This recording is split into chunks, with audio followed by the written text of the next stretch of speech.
तो फिल्म की शुरुआत में हम छोटे जॉनी सीन्स को देखते हैं। उनके बचपन का नाम रोजर था। 16 साल का रोजर समर वेकेशन में अपने घर लौट रहा होता है। उसे लेने के लिए उसकी माँ ने अपनी एक मेड मिस लपीते को घोड़ागाड़ी देकर भेजा था।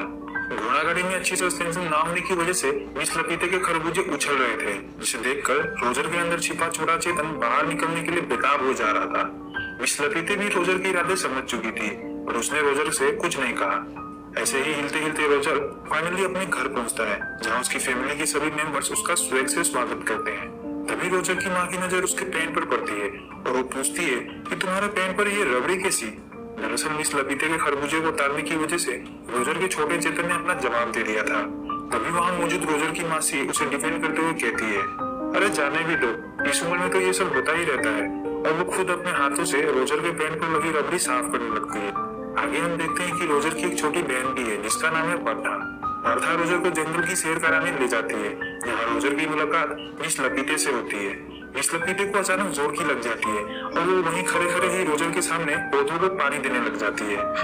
रोजर मन ही मन सोच में पड़ जाता है कि भैंस की आंख, ये मैंने क्या देख लिया। इसके बाद रोजर जंगल में ख्याली पुलाव बनाते हुए टहल रहा होता है। तभी अचानक फिसल कर वो पास ही के एक झाड़ी में गिर जाता है। वहाँ उसे किसी लड़की के हंसने की आवाजें सुनाई देती है। वो देखता है कि उसकी घर की एक मेड उर्सुला किसी अनजान मर्द के साथ जंगल में मंगल करने में बिजी है। उर्सुला की नजर रोजर पर पड़ती है और वो मुस्कुराने लग जाती है।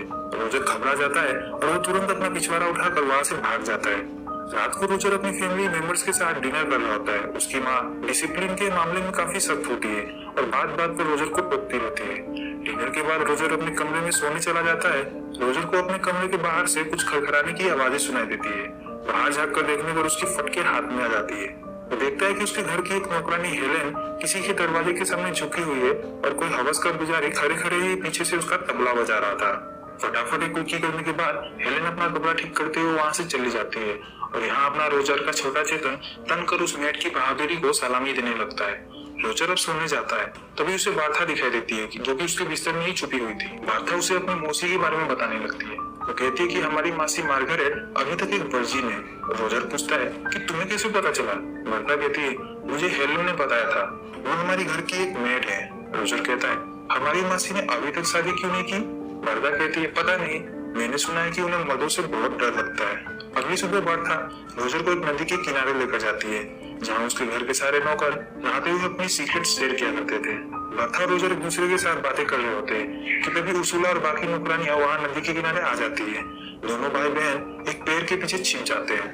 नौकरानियां आपस में पंचायत कर रही होती है। तभी नदी के दूसरे किनारे से 3 रामू गुजर रहे होते हैं। ये तीनों भी रोजर के घर के नौकर ही थे। तीनों पौधों को पानी देते हुए नदी के उस पर बैठी मेड्स को अपने अपने औजार दिखाने लग जाते हैं। उर्सुला भी कुछ कम नहीं थी, वो भी जोश में आकर अपना तबला उन्हें दिखा देती है। ये सब चल रही रामायण बार्था और रोजर एक पेड़ के पीछे से छिपकर देख रहे होते हैं। अगले सीन में देखते हैं कि घर पर रोजर की बड़ी बहन एलिसा अपने पापा के साथ आई हुई होती है, जिसका घर के सभी फैमिली मेंबर स्वैग से स्वागत कर रहे होते हैं। एलिसा सभी से गले मिलती है और जब रोजर की बारी आती है तो वो उसे सिर्फ हाय हेलो कहकर अंदर चली जाती है। रोजर अपने साथ हुए इस भेदभाव के पीछे की वजह को समझ नहीं पाता और निराश हो जाता है। रोजर की निराशा बार्था समझ जाती है तो उसका मन हल्का करने के लिए वो उसे चर्च के अंदर ले जाती है, जहाँ दोनों छत पर छुपकर अपनी मासी की बातें सुन रहे होते हैं। उसकी मासी मार्गरेट चर्च के पादरी के सामने अपना गुनाह कबूल कर रही होती है। वो उस पादरी से कहती है कि मुझसे एक बहुत बड़ा पाप हो गया है। वो पादरी पूछता है, क्या हुआ बेटी, मुझे बताओ। मार्गरेट कहती है, मेरा नेफ्यू रोजर कुछ दिन पहले ही अपने बोर्डिंग स्कूल से समर वेकेशन एंजॉय करने यहाँ आया है और जब से मेरे नैना उसके नैनों से मिले हैं तब से मैं उसकी दीवानी हो गई हूँ। कई बार तो मैंने खुद को उसके साथ इंटीमेट होते हुए भी इमेजिन किया है। ये सारी बातें चर्च के छत के ऊपर छिपा रोजर पूरे ध्यान से सुन रहा था। वो सोचने लगता है कि चलो कोई तो है इस घर में जो मेरे बारे में भी सोचता है। मार्गरेट की इन सब बात को सुनकर पादरी को नींद आ गई थी। रोजर भी एक्साइटमेंट के मारे छत के नीचे गिर जाता है, जिसकी वजह से उसका भांडा भी फूट जाता है। पादरी और उसकी मासी मार्गरेट रोजर की माँ को उसके बारे में सब बता देते हैं। रोजर की माँ पादरी से कहती है कि अब आप ही बताइए इसे क्या सजा मिलनी चाहिए। पादरी कहता है कि इसके पिछवाड़े पर 10 जोरदार फटके लगाने चाहिए, तब जाकर इसकी अकल ठिकाने आएगी।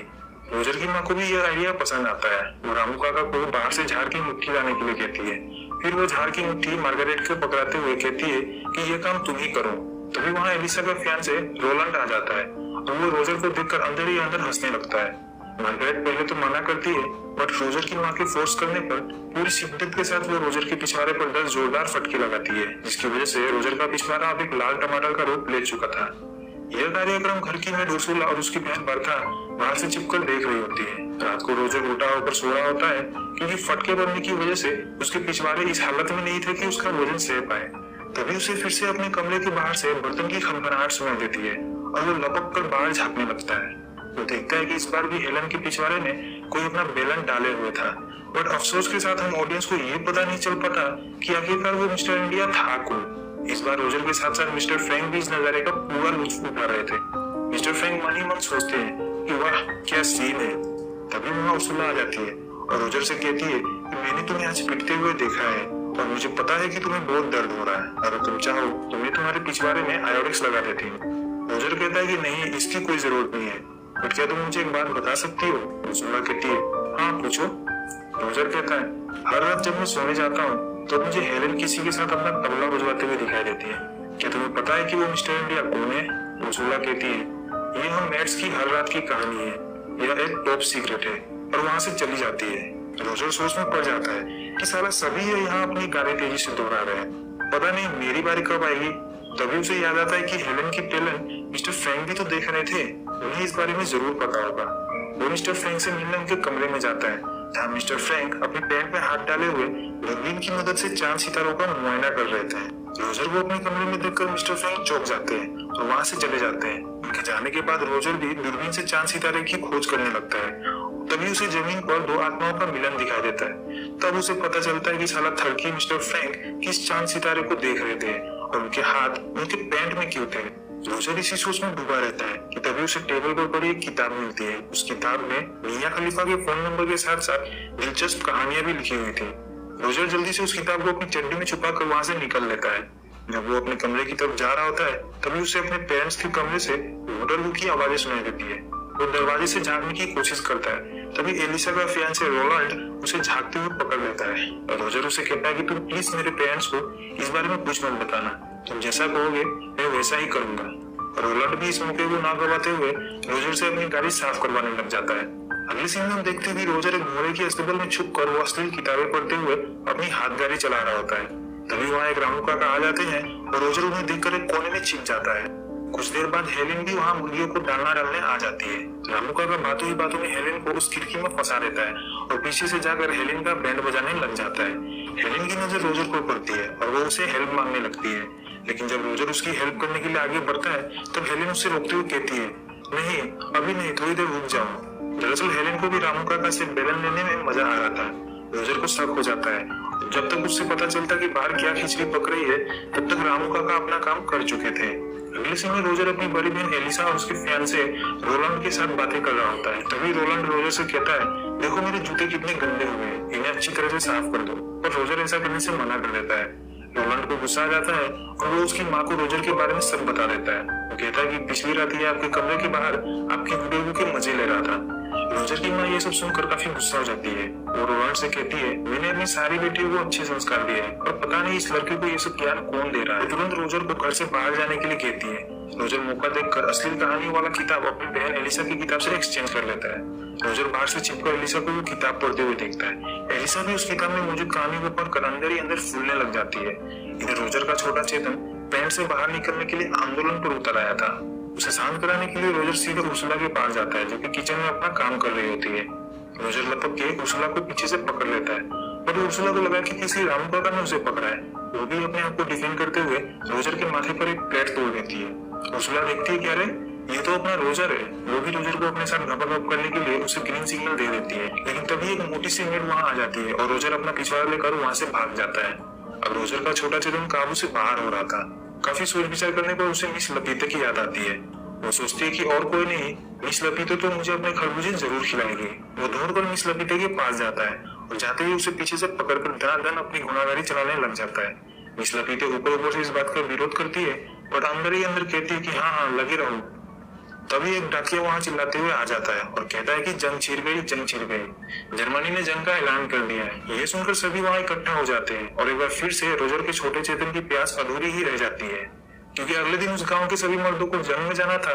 रोजर की फैमिली पार्टी शार्टी करने लग जाती है।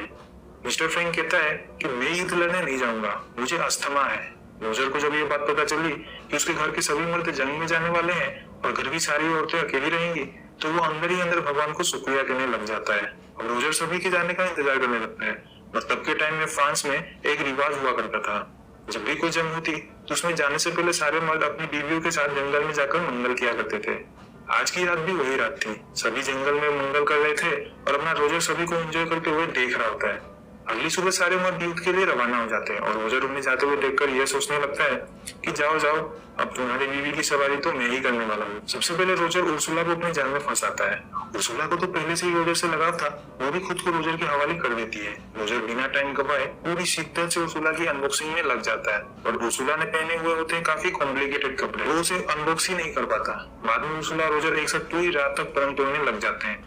अगले दिन बार्था रोजर से कहती है कि हमारी माँ पादरी के सामने कुछ कन्फेस करने वाली है, चलो जाकर देखते हैं कि उन्होंने कौन सा पाप किया है। उसकी माँ पादरी को बता रही होती है कि मेरा हस्बैंड रात को मेरे साथ अलग अलग पोजीशन में घपाघप करता है और मुझे भी इसमें बहुत मजा आता है और मुझे कभी कभी लगता है कि मैं कोई पाप तो नहीं कर रही। पादरी कहता है तुम अपने पति के साथ कुछ भी कर सकती हो, इसे पाप नहीं कहा जाता।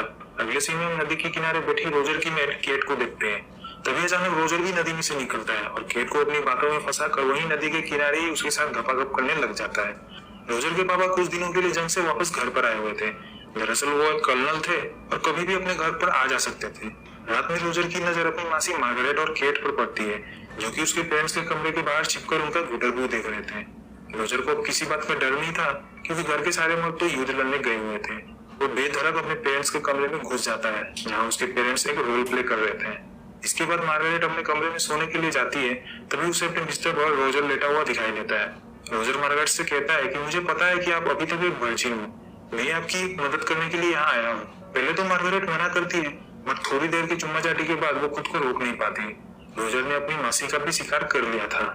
इधर हेलेन फिर से चाय नाश्ता लेकर उस दरवाजे के सामने आती है, बट इस बार उस दरवाजे से मिस्टर इंडिया गायब था, क्योंकि घर के सारे मर्द जंग लड़ने गए हुए थे।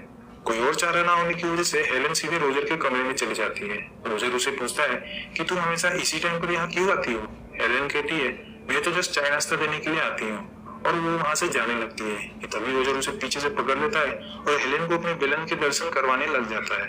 एक दिन बर्था और रोजर बगीचे में बैठे हुए होते हैं। तभी बर्था कहती है कि देखो कौन जा रहा है।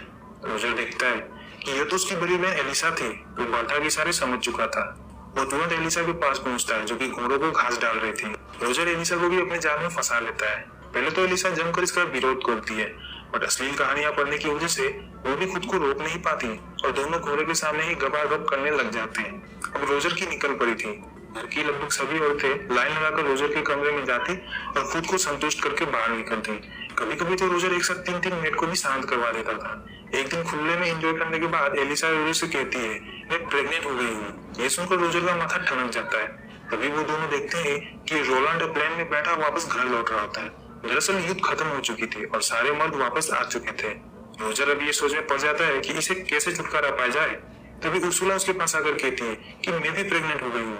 कुछ देर बाद उसकी मासी मार्गरेट भी यही बात कहती है। रोजर सोचने लग जाता है कि अगर जल्दी से जल्दी कोई उपाय नहीं मिला तो फिर मेरा भांडा फूट जाएगा और मेरी सख्त माँ मुझे पूरे गांव के सामने उल्टा लटका कर मेरी गोटियां कटवा देंगी। वो उर्सुला से एक लाल रंग का नेल पॉलिश लाने के लिए कहता है। फिर वो उस नेल पॉलिश को लेकर एलिसा के पास जाता है और कहता है कि तुम प्लीज रोलैंड को सीड्यूस करो और जैसे तैसे उसके साथ आज इंटीमेट हो जाओ। रोजर फटाफट से एलिसा के बेड पर रेड नेल पॉलिश भी लगा देता है, जिससे कि रोलैंड को लगे एलिसा अभी तक एक वर्जिन है। इसके बाद वो अपनी मासी मार्गरेट के पास जाता है और उनसे कहता है कि आप प्लीज मिस्टर फ्रैंक से शादी कर लो, वो आपको बहुत चाहते हैं और आपको बहुत अच्छी तरह ख्याल भी रखेंगे। मार्गरेट भी मान जाती है। इसके बाद वो उर्सुला के पास जाता है और उससे शादी के लिए प्रपोज करता है, लेकिन उर्सुला ने पहले से ही किसी और के साथ शादी करने का प्लान बनाया हुआ होता है।